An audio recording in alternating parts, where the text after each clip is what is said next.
والصلاة والسلام على سيد المرسلين وعلى آله وأصحابه أجمعين وأشهد أن لا إله إلا الله وحده لا شريك له وأشهد أن محمدا عبده ورسوله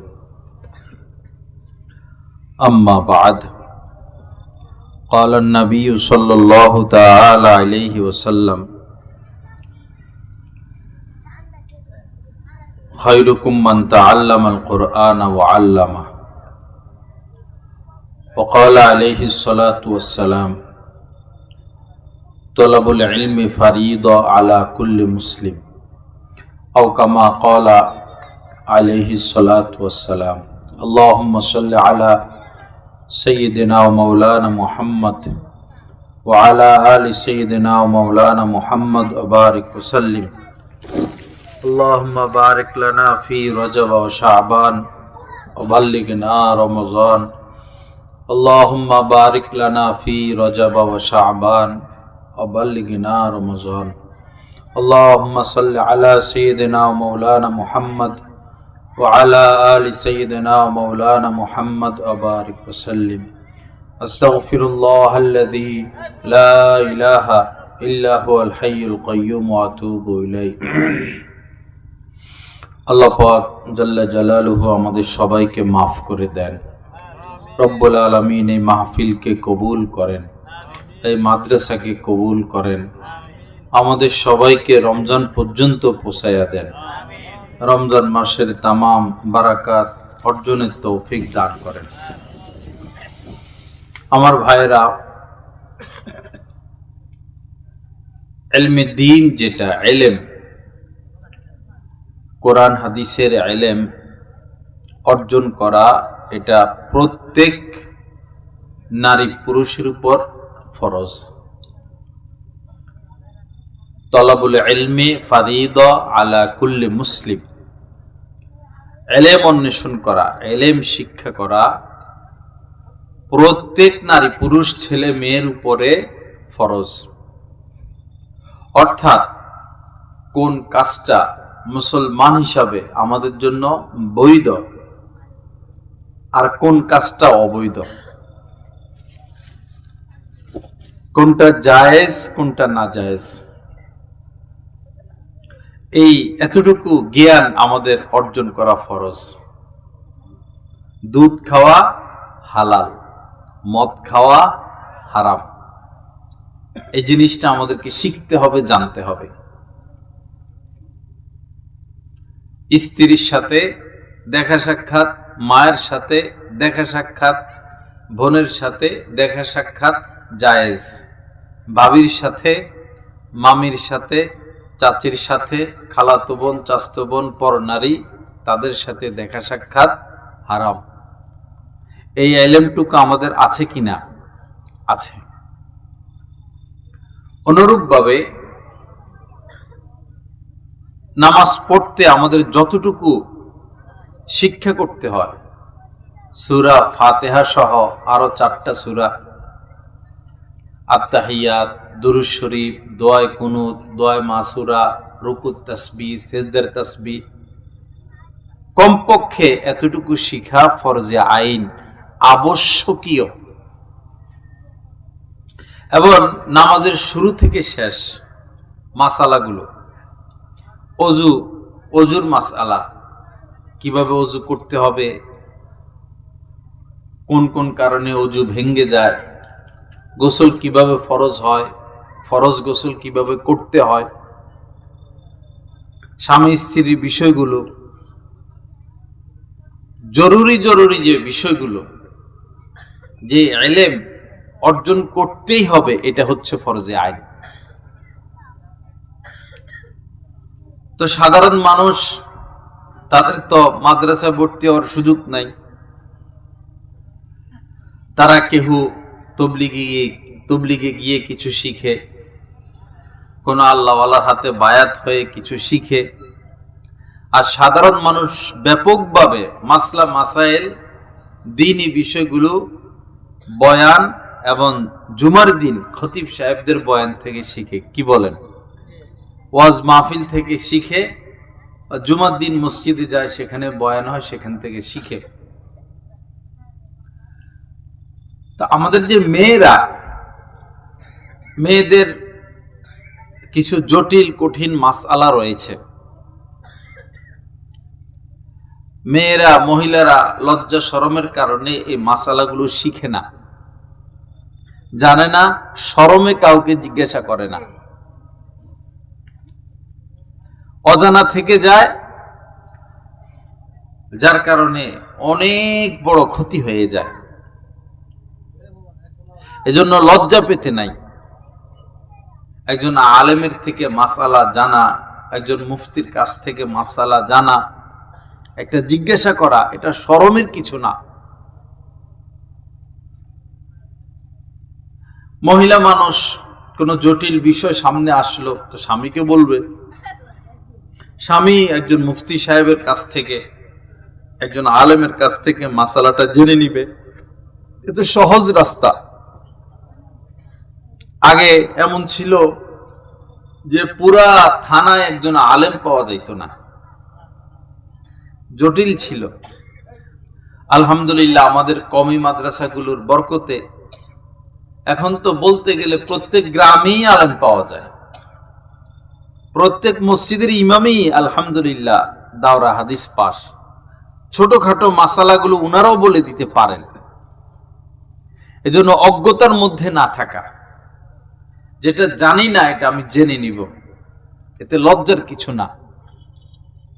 এখন রমজান মাস, কাজকর্ম কম, মানুষ অবসর, কাজ থাকলেও কম।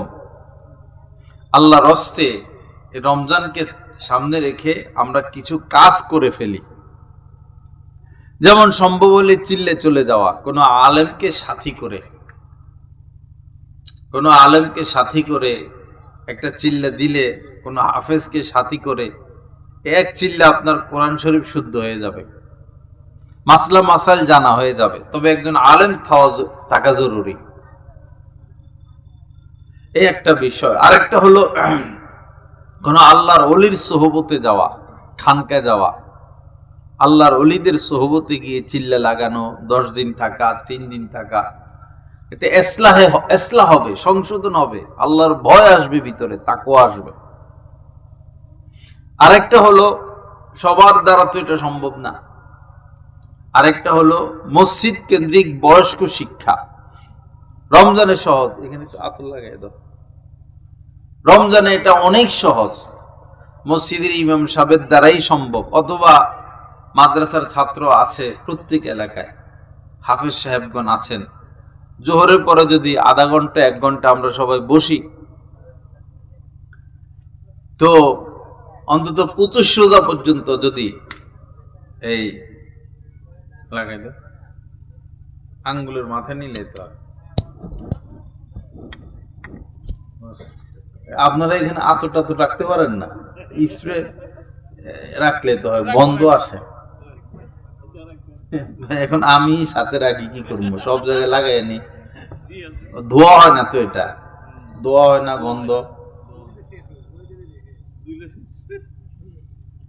তো বয়স্ক শিক্ষাটা, এখানে মসজিদ নাই, মসজিদ না থাকলে আপনাদের এই মাদ্রাসায় জোহরের পরে সুযোগ, 1 ঘন্টা বাস একজন হাফেজ সাহেব পড়াবেন, আলিফ বা তা থেকে 25 দিনে যতটুকু ফরজ, আশা রাখি ইনশাল্লাহ শিক্ষা হয়ে যাবে। আল্লাহ আমাদেরকে তৌফিক দান করেন, আল্লাহ আমাদের জন্য সহজ করেন। এই 3টা বুদ্ধি দিলাম, পরামর্শ: তবলিগে যাওয়া, কোন আল্লাহর ওলির সোহবতে যাওয়া, অথবা কমপক্ষে নিজের এলাকায় বয়স্ক শিক্ষা। চেষ্টা করবেন তো ইনশাআল্লাহ, আল্লাহ তৌফিক দান করেন। তো ফরজ পরিমাণ যে ইলমটা, এই যে ছোট ছোট বাচ্চাগুলো, আমাদের শিক্ষা প্রতিষ্ঠান এমন রয়েছে, এই শিক্ষা প্রতিষ্ঠানগুলোতে পড়লে বাচ্চারা নাস্তিক হয়ে যায়, আধা নাস্তিক হয়ে যায়, আল্লাহ পাক সম্পর্কে তাদের মনে সন্দেহ সৃষ্টি হয়। ভার্সিটিতে বিভিন্ন ইংলিশ মিডিয়াম বাংলা মিডিয়ামে পড়তে গেলে এবং যারা ফেসবুক চালায় এখানে এমন কিছু লিঙ্ক আছে, এগুলো ব্যবহার করলে আস্তিক নাস্তিক হয়ে যায়। তো যে সমস্ত মুসলমান নাস্তিক হয়, মুসলমানের বাচ্চারা নাস্তিক হয়, আল্লাহ পাকের প্রতি বিশ্বাসের মধ্যে দুদুল্যমান, এটার কারণ হলো এলেম নাই তাদের মধ্যে। তাদের মধ্যে কি নাই? এলেম নাই। তো এই ছোট বাচ্চাগুলোকে, ছেলেদেরকে মেয়েদেরকে যদি জীবনের শুরুতেই তারা দিন শিখে মাদ্রাসায় পড়ে অন্তত 3টা বছর, আল্লাহর উপর ভরসা করতে পারে এই বাচ্চারা নাস্তিক হবে না। যারা বাচ্চাকে স্কুলে পড়াবেন তাদের জন্য পরামর্শ হলো এই বাচ্চাদের প্রথম শিক্ষাটা মাদ্রাসা হোক। 3-4 বছর ভালো প্রতিষ্ঠানে, লড়র মাদ্রাসা হইলে হবে না, যেখানে পড়ালেখা আছে। আপনার ঘরের সামনে মাদ্রাসা কিন্তু পড়ালেখা নাই, সেখানে ভর্তি করাবেন না। অথবা আপনার ঘরের সামনে মাদ্রাসা, পড়ালেখা আছে, সেখানে ভর্তি করাবেন। পড়ালেখা দেখতে হবে, আমল আখলাক দেখতে হবে, ওস্তাদদের যোগ্যতা দেখতে হবে। কমিটিরা মাদ্রাসা করে, মসজিদ করে, লক্ষ লক্ষ টাকা খরচ করে, এক এক মসজিদের পিছনে 2 কোটি 3 কোটি টাকা খরচ করে। এসির বিল দেয় গরমকালে 2 লাখ 3 লাখ। মুয়াজ্জিন সাহেবের বেতন দেয় 7-8 হাজার টাকা, ইমাম সাহেবের বেতন দেয় 9-10 হাজার টাকা। এটা সুবিচার না অবিচার? সুবিচার না অবিচার? 10 হাজার টাকা একজন মানুষের সংসার চলে? মাদ্রাসা, এই তোমরা কথা বলো কেন? মাদ্রাসার মধ্যে মাদ্রাসা করছে লাখ লাখ টাকা খরচ করে, পরে শিক্ষক আনে যত কম বেতনে চেষ্টা করে, 7,000, 8,000, 10,000। 10,000 টাকা দিয়ে ভালো শিক্ষক আসবে? আপনি সামান্য 2-4 হাজার টাকার কারণে 20-30টা বাচ্চা কোরআন শিখতেছে, সামান্য মাসে 2-3 হাজার টাকা বেশি দিলে একজন ভালো শিক্ষক পাচ্ছেন। এই 2-3 হাজার টাকা বাঁচাইতে গিয়া 20-30টা বাচ্চার জীবন শেষ করতেছে। উত্তরবঙ্গে তো মাদ্রাসা নাই, আমার পরামর্শে ওইখানে একটা মাদ্রাসা হয়েছে। আমি বারবারে বলেছিলাম ভালো শিক্ষক রাখবেন, তো শিক্ষক রাখলো। আমি বললাম যে আমি তো এখান থেকে বুঝবো না শিক্ষক ভালো কি খারাপ। তো জিজ্ঞেস করলাম যে বেতন কত ধরছেন? কয় 3,000 টাকা। তো 3,000 টাকা দিয়ে শিক্ষক কি মার্কা হবে বোঝা যায় কিনা? তো এজন্য কমিটির যারা আছেন দয়া করে বাচ্চাদের উপর জুলুম করবেন না, ভালো শিক্ষক নিবেন যার আমল ভালো, স্বভাব ভালো, চরিত্র ভালো, যোগ্যতা ভালো। তো এই বাচ্চাগুলোকে এমন ভাবে তৈরি করবে, দেখবেন 3 বছর পর আপনি গিয়া 3, 4, 5-এ ভর্তি করে দিতে পারবেন। তো যারা সন্তানকে স্কুল কলেজে পড়াবেন তাদের জন্য উত্তম পরামর্শ, এদেরকে আগে মাদ্রাসায় পড়ান 2-3 বছর, এরপরে স্কুলে নিয়ে যান। আর যারা মাদ্রাসায় পড়াবেন তাদেরকে স্কুলে পড়ান প্রথমে। 4 বছর যখন বয়স হবে বা 5 বছর, 5 থেকে 6 স্কুলে পড়ুক, 6 থেকে 7 স্কুলে পড়ুক। 7 বছরের সময় মাদ্রাসায় এসে দিয়ে দেন। তখন কিছু বাংলা, অঙ্ক, ইংরেজি শিখবে, আসা যাওয়া শিখবে। এরপরে আরবিটা যখন শিখবে সহজে তারা আগাইতে পারবে। আল্লাহ আমাদেরকে তৌফিক দান করেন। তো এই গ্রামের ভিতরে এই মাদ্রাসাটা হলো। আমি যিনি প্রতিষ্ঠা করেছেন তার প্রতি অনুরোধ রাখবো যে ভালো শিক্ষিকা যেন নেন, যোগ্য। মহিলা মাদ্রাসাগুলোতে শিক্ষিকা নেয় 3,000 টাকা বেতন, সর্বোচ্চ 5,000। দেশ গ্রামে তো 2-2.5 হাজার না, 2,000 টাকা বেতন। তো 2,000 টাকা তো একটা পাখির খাবার, একটা পাখি যদি খাবার খায় তার 2,000 টাকার বেশি লাগে। এদের ফার্মে মুরগি পালে, হাঁস পালে, গরু পালে, একটা গরুরে 1 মাস 2000 টাকা দিয়ে খাওয়ানো সম্ভব? একটা গরুর খাবার যদি 6-7 হাজার টাকা হয়, একজন মানুষ মাদ্রাসায় খেদমত করবে, তার একটা পরিবার, তাকে আপনারা দেন 2-2.5 হাজার টাকা। আপনাদের ইনসাফটা কি? এটা তো গ্রাম, আমাদের বৈরব কাস্তলাঘাটে একটা মসজিদ, তো মসজিদের মধ্যে ইমাম আছেন একজন, খতিব আছেন একজন, মুয়াজ্জিন সাহেব একজন, মোট কয়জন? 3 জন, ইমাম, খতিব, মুয়াজ্জিন, 3 জন মিলা বেতন হলো 12,000। 3 জন মিলা বেতন কত?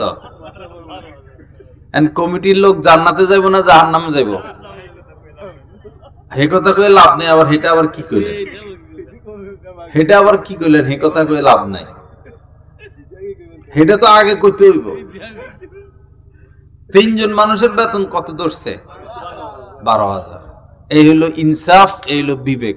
আবার হেডমের সময় ঠিক আছে, আমি সভাপতি, আমি সেক্রেটারি, আমি কমিটির সদস্য, হেডমের সময় ঠিক আছে। হেডম হিসেবে বেতন হেডম মার্কা ধরেন, আপনার হেডম মার্কা বেতন ধরেন। 12,000 টাকা দিয়ে 3 জনের বেতন, এখানে কি ভালো আলেম আসবে? ভালো খতিব আসবে? আল্লাহ সহি বুঝ দান করেন। তো কর্তৃপক্ষকে বলবো, ভালো মুআল্লিমা নিবেন, ভালো শিক্ষিকা নিবেন, মেয়েদের জীবনটা যেন নষ্ট না হয়। মক্তবের নুরানির প্রথম যে বছরটা, এটা হচ্ছে আসল পড়ালেখার আসল হইল এটা, আসলে এটা নুরানির পড়া যে বাচ্চাটার ভালো হবে, নাজেরার পড়া ভালো হবে। যার নাজেরার পড়া ভালো, সে হেফজে গিয়ে ভালো করবে। হেফজে না গেলে, যার নুরানি ভালো, সে কিতাব বিভাগে গিয়ে ভালো করবে, দাঁড়া পর্যন্ত সে ভালো। আর যারা নুরানির বছরে শেষ করে দিবে দুর্বল ওস্তাদ দিয়ে পড়াইয়া, এ বাচ্চার লাইফ শেষ, সে জীবনে আর খাড়াইতে পারবে না, দাঁড়াইতে পারবে না। আসল হচ্ছে নুরানি। এজন্য নুরানির ওস্তাদ হইতে হবে, ভালো ওস্তাদ, বেতন থাকতে হবে অন্তত 18,000, 20,000 এরকম। আল্লাহ আমাদেরকে সহি বুঝ দান করেন। তো আমার ভাইরা, রাত তো অনেক হলো, এই সামনে রমজান মাস। আজকে আসার পথে কলিয়ারচরে দেখলাম একটা অ্যাক্সিডেন্ট, প্রাইভেট কার আর ডিমের গাড়ি। ডিমের গাড়ির ড্রাইভার জায়গায় শেষ, ড্রাইভার সাহেব জায়গায় মারা গেছেন। তো রমজানের আর মাত্র বাকি হলো মঙ্গল বুধবার, এই লোক রমজানের বরকতটা পাইল না, মাত্র 2 দিন। আমরা যে এখন জীবিত আছি, আমরা যে রমজান পর্যন্ত যেতে পারবো, হায়াত আছে, কোনো গ্যারান্টি আছে? নাই, কোনো গ্যারান্টি নেই। এজন্য দেখুন, রমজান মাসের 2 মাস আগ থেকে, রমজান আসার 2 মাস আগ থেকে নবীজি এই দোয়া করতেন, আল্লাহুম্মা বারিক লানা ফি রজবা ওয়া শাবান ওয়া বাল্লিগনা রমজান। আল্লাহ, রজব মাস এবং শাবান মাস আমার জন্য বরকতময় করুন এবং রমজান পর্যন্ত আমাকে পৌঁছায় দেন। আমার ভাইরা, যদি রমজান পেয়ে যাই, এমনও তো হতে পারে আগামী রমজান পর্যন্ত আমাদের হায়াত নাই। এমন কি নাই যে গত বছর আপনাদের এলাকায় গত রমজানে ছিল, এই রমজানে নাই, এমন আছে কি না? আছে, অনেক আছে। আবার এখন আমরা যে কয়জন আছি, আগামী রমজানের আগে আগে মাটির নিচে চলে যাব, সম্ভাবনা আছে কি না? আছে। এজন্য আল্লাহকে ভয় করি, এই রমজান মাসটাকে নিয়ামত মনে করি। রমজান মাস হচ্ছে জাহান্নামীদেরকে সহজে জান্নাতে নেওয়ার মাস। একজন মানুষ যত বড় পাপী হোক, যত বড় গুনাহগার হোক, পাপের কোনো কুল কিনারা নাই। বঙ্গোপসাগরের তো পানি অনেক, তারপরও কুল কিনারা আছে। কোন মানুষের পাপ যদি বঙ্গোপসাগরের পানির চেয়েও বেশি হয়, আল্লাহর কসম, রমজান মাসে যদি সে আল্লাহর কাছে মাফ চায়, আল্লাহ তাকে মাফ করে দিবেন, মাফ করবেনই করবেন। হাদিস শরীফের মধ্যে এসেছে 3 ব্যক্তির দোয়া আল্লাহ পাক ফিরিয়ে দেন না। কয় ব্যক্তির দোয়া? 3 ব্যক্তি। প্রথম হচ্ছে ইনসাফগার বাদশাহ, ইনসাফগার ন্যায়পরায়ণ বাদশাহ। মাশাআল্লাহ, আমাদের বহু বছর পরে আমরা পুরুষ প্রধানমন্ত্রী পাইলাম। কলঙ্ক থেকে আমরা কি পাইলাম? একটা কলঙ্ক।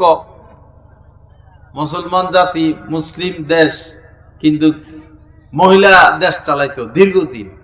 আমরা একজন পুরুষ প্রধানমন্ত্রী পাইলাম। আল্লাহ ওনার হায়াতে বরকত দান করেন এবং আল্লাহ পাক ওনাকে ন্যায় পরায়ণতার সাথে রাষ্ট্র পরিচালনার তৌফিক দান করেন। নতুন এমপি মন্ত্রী যারা হবেন, আল্লাহ পাক সবাইকে মজবুত দিন দান করেন। দুর্নীতি, অর্থ পাচার, চুরি ডাকাতি থেকে আল্লাহ সবাইকে হেফাজত করেন। রাষ্ট্রপ্রধানের জন্য দোয়া করবেন, এমপি মন্ত্রীর জন্য দোয়া করবেন, দেশের জন্য দোয়া করবেন। রাষ্ট্রপ্রধান ভালো হয়ে গেলে আমরা শান্তিতে থাকতে পারবো। এলাকার চেয়ারম্যান, মেম্বার, ওসি, ডিসি ভালো হয়ে গেলে আমরা শান্তিতে থাকতে পারবো। এরা যদি খারাপ হয়ে যায়, খারাপ পথে চলে যায়, তো আমাদের পকেটের টাকা খরচ করা ছাড়া আর কোনো উপায় নাই। 2000 টাকা দিয়ে আপনার থেকে ভোটটা নিল, এরপরে 5 বছরের জন্য গদিতে বৈশা আপনার থেকে 2 লাখ বাইর করব, 10 লাখ বাইর করব। এজন্য ভোট দেওয়ার আগে সৎ লোককে ভোট দিতে হয়। পাপীকে ভোট দিলে আপনি এই পাপের বোঝা মাথায় নিলেন। পাপীরে ভোট দিলে কি হবে? পাপের বোঝা মাথায় নিলেন। সামনে চেয়ারম্যান নির্বাচন আসবে, যদি খারাপ লোককে ভোট দেন, তো এই খারাপ চেয়ারম্যান যত চুরি ডাকাতি করব, এই চুরি ডাকাতির একটা অংশ আপনার আমলনামা চলে আসবে, কারণ আপনার সহযোগিতা সে চেয়ারম্যান হইল। বুঝে আসে না কথা? আল্লাহ সহজে আমাদেরকে, আল্লাহ পাক আমাদেরকে ভালো লোকদেরকে নির্বাচিত করার তৌফিক দান করেন। তো যাই হোক ভাইরা, এই ছেলেরা, তোমরা কালকে মাহফিল পাইবা, আজীবন তো গল্পই করো আর বাদাম খাও আর মোবাইল টিপো। আজকে আসছো, একটু পরে মাহফিল শেষ হয়ে যাবে, এখনো গল্প করো। ভাই আমার সাথে দেখা করে যাইয়েন। ওইটা কই? ক্যামেরা ট্যামেরা কই?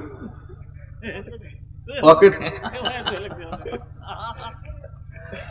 লা ইলাহা ইল্লাল্লাহ, আস্তাগফিরুল্লাহ, আস্তাগফিরুল্লাহ, আস্তাগফিরুল্লাহ। তো এই রমজান মাসটা আমরা কাজে লাগাবো, কি বলেন? ইনশাআল্লাহ।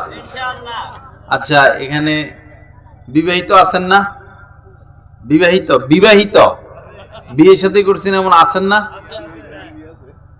আচ্ছা, আপনারা যদি আপনাদের সামনে যাইও না, পর্দা করবা, পারবেন নি কথাটা বলতে? হ্যাঁ, যদি আপনাদের তাদের লাভ না লস, লাভ। দেখুন, জিবরিল আমিন বলেছেন, রমজান মাস পেয়েও যারা নিজেদের গুনাহকে মাফ করাইতে পারলো না, তারা ধ্বংস হোক। নবীজি বলেছেন আমিন। রমজান মাস হলো গুনাহ মাফ করার মাস। এখন এই মাসে যদি আমরা গুনাহ করি, তো রাসূল বদদুয়া দিয়ে গেছেন। এজন্য দেখবেন মহিলাদের দুঃখ কষ্ট অনেক, বাচ্চা হইতে এত কষ্ট, এরপরে অসুখ, এই কোমরে ব্যথা, হাড়ে ব্যথা, এই রোগ, এই রোগ, ওই রোগ, বেশি কষ্ট পায় মহিলারা। কারণ এই রমজান মাসেও তারা পর্দার বাহিরে যায়, রমজান মাসেও তারা পরপুরুষের থেকে দূরে থাকে না। যুবক যারা আছো, তরুণ যারা আছো, এই বয়সের এই ছেলেরা এখনো কথা বলে, তোমরা এখানে আসছো কিসের জন্য?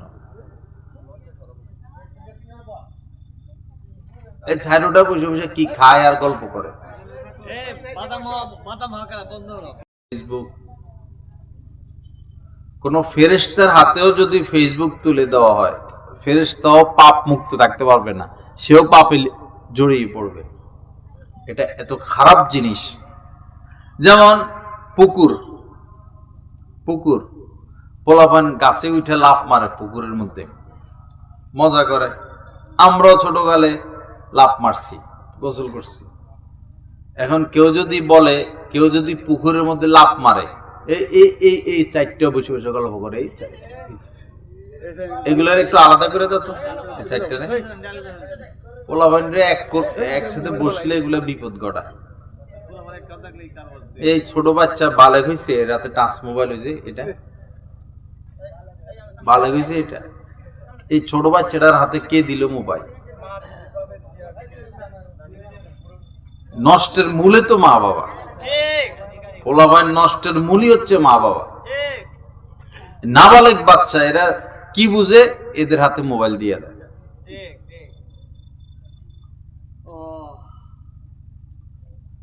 তো কেউ যদি পুকুরে লাফ মারে, পানিতে ডুব দেয় পানির নিচে, আর যদি কামনা করে আমার গায়ে পানি না লাগুক, আমার জামা না ভিজুক, এটা কি সম্ভব?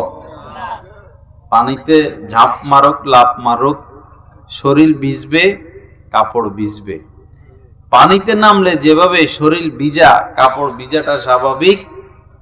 ফেসবুক যারা চালাবে, টিকটক, ইউটিউব যারা চালাবে, ইমো যারা চালাবে, তাদের পাপে লিপ্ত হওয়া এরকম, বলেন না, এরকম কি স্বাভাবিক?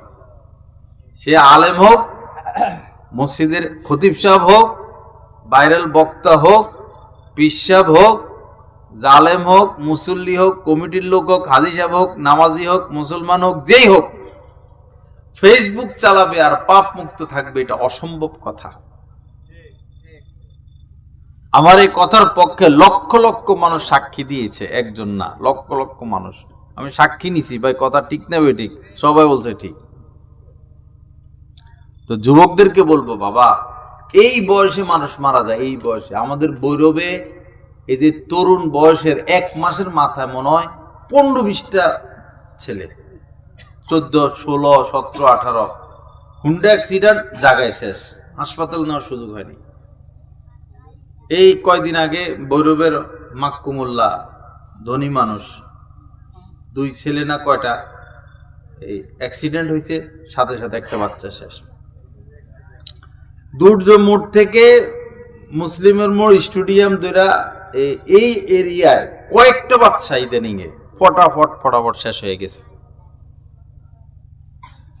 এরপরও আল্লাহকে ভয় করে না।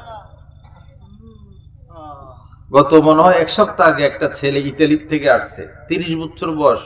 30 বছর তো একটা, তোমার কত? 30ই তো ধরো, বিয়ে করছে, ছোট একটা বাচ্চা, ইতালি থেকে আসছে, একদম সুস্থ। একটা বাসায় দাওয়াত খাইতে গেল, দাওয়াত খাইছে, পরে নিজের বাড়িতে আসছে, একদম সুস্থ, ব্রেন স্ট্রোক শেষ। মানুষ যাইতে কতক্ষণ? এই যে ডিমের গাড়িওয়ালা অ্যাক্সিডেন্ট হয়ে মারা গেল, 1 মিনিট আগে সে জানে সে যে মারা যাবে? 1 মিনিট আগে তার খবর নাই যে 1 মিনিট পরে আমি এই দুনিয়ার থেকে চলে যাচ্ছি। 1 মিনিট আগে তার খবর নাই। আমার যুবক বাবারা, তরুণেরা, মনে করো না তুমি 70, 80, 90 বছর হায়াত পাইবা, এই করবা, সেই করবা। এটা অজানা বিষয়, অজানা বিষয়। আল্লাহকে ভয় করো, আল্লাহকে ভয় করো, পাপের পথ ছেড়ে দাও। এই মোবাইল তোমাকে কিছু দিবে না, নিয়ে যাবে। 100 বছর ফেসবুক চালাইবা, কিছুই পাইবা না। এই আকাম কুকাম, খারাপ জিনিস দেখা, আলতু ফালতু জিনিস দেখা, দেখে কি লাভ? এদের চরিত্র ধ্বংস করা ছাড়া অশ্লীল জিনিস, পর্নোগ্রাফি, অশ্লীল জিনিস দেখে কি লাভ? নিজেকে বরং কষ্ট দেওয়া, নিজেকে বরং কষ্ট দেওয়া। এদেরকে তো তোমরা পাইবে না, কিন্তু এদের অশ্লীল ছবি দেখতেছ, তো দেখে লাভ কি? আল্লাহ রাস্তে ফিরে আসো, রমজান মাস, আল্লাহকে ভয় করো। 1 মিনিটের জন্য ফেসবুকে যাইও না। ফেসবুক ব্যবহার না করলে কোনো ক্ষতি নেই, আমরা করি না ফেসবুক ব্যবহার। হাজার হাজার দিনদার মানুষ ফেসবুক ব্যবহার করে না, তাদের জীবনটা অনেক সুন্দর, তারা অনেক সুখে আছে, অনেক শান্তিতে আছে।